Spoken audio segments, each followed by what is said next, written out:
Hopefully today people take away the education component and actually put it into place, because a lot of times we find people go to a lot of seminars, they'll learn the information but they don't actually implement it. I'm hoping today that they've found a few things that where their business is lacking, things that they can implement, and hopefully that they are empowered enough to reach out then to get the resources that they can actually put into their business so that their workplace does thrive.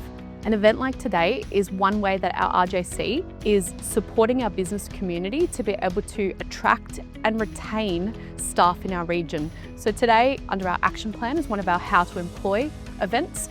So we've basically been able to put on a few events. We've created the library content of video resources. So it's not just about supporting the businesses here at the event on the day. It's also created this library online anyone can go to called How to Employ on our website. And you can watch back the key videos around industrial relations matters, around HR, recruitment, well-being. And it is that ability to allow our businesses in the region to have access to key experts directly and indirectly through the creation of this website resource.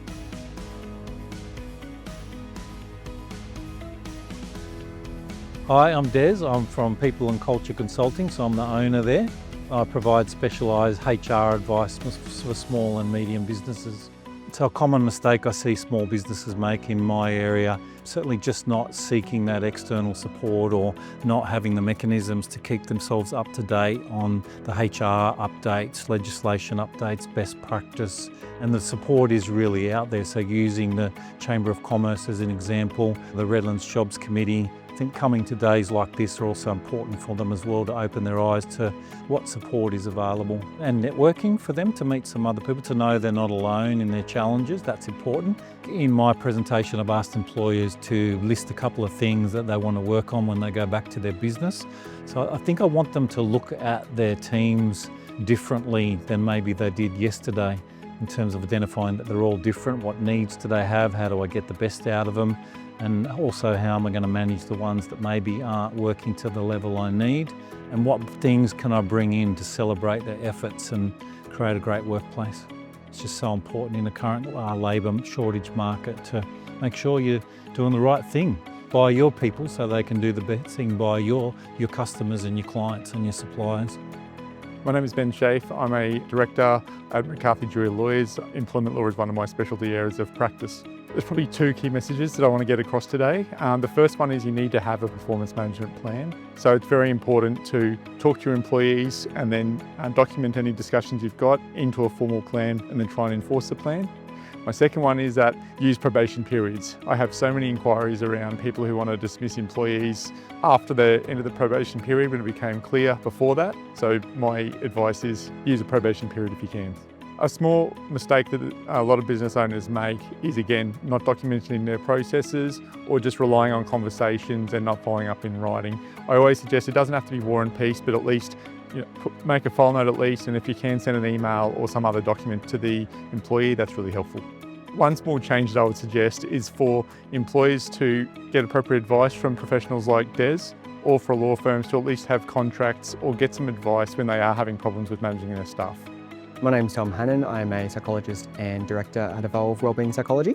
So I guess a key message from what I spoke about today would be that when we're looking at the psychological safety of a workplace, it really does start with the leaders, right? Leaders need to understand their own mental health and well-being, explore ways of managing their own stress and overwhelm and reduce that burnout, because it follows through and sort of flows onto the work team, but also helps just identify and create a sense of psychological safety for everyone involved. A small change a business owner could make would be almost to explore and normalise discussions on mental health. Often there is a bit of stigma around experiencing mental health challenges, and I think addressing that by just talking about it and exploring those barriers and challenges that might be present in the team will just help the team feel safer to express any concerns or things that do pop up for them.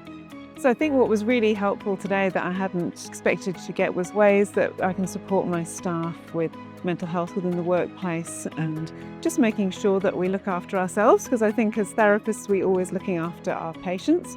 I had some questions around the new legislation that's come in around fair work, and that was answered really clearly today, which was helpful. As a small business owner, it can be a little bit isolating, and it's just nice to come and actually physically chat to people and network and have that support in the community is something that I really appreciated today. I've just started a company called Bayside Boy Centre, and I'm the only person in the company, but I would like to expand, and I don't know anything other than the experience of myself as an employee.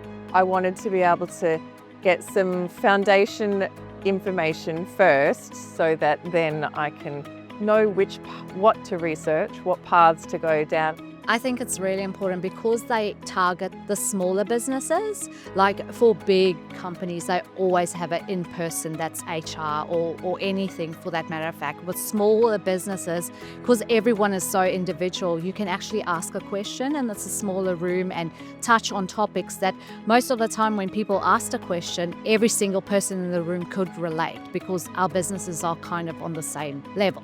I like to ask a lot of questions, so I did that and the answers were very clear, very concise and all without a catch. So it wasn't like, oh, I could tell you that, but let's chat later and here's my card. It was just here's the answer and yeah, do with it what you will. I think it's really important to connect business with business in the area. How did you handle that? What did you do for that? Instead of just trying to figure it out on my own. And I think it's helpful to learn the resources that are in your area. So we're big on shopping local, keeping it local.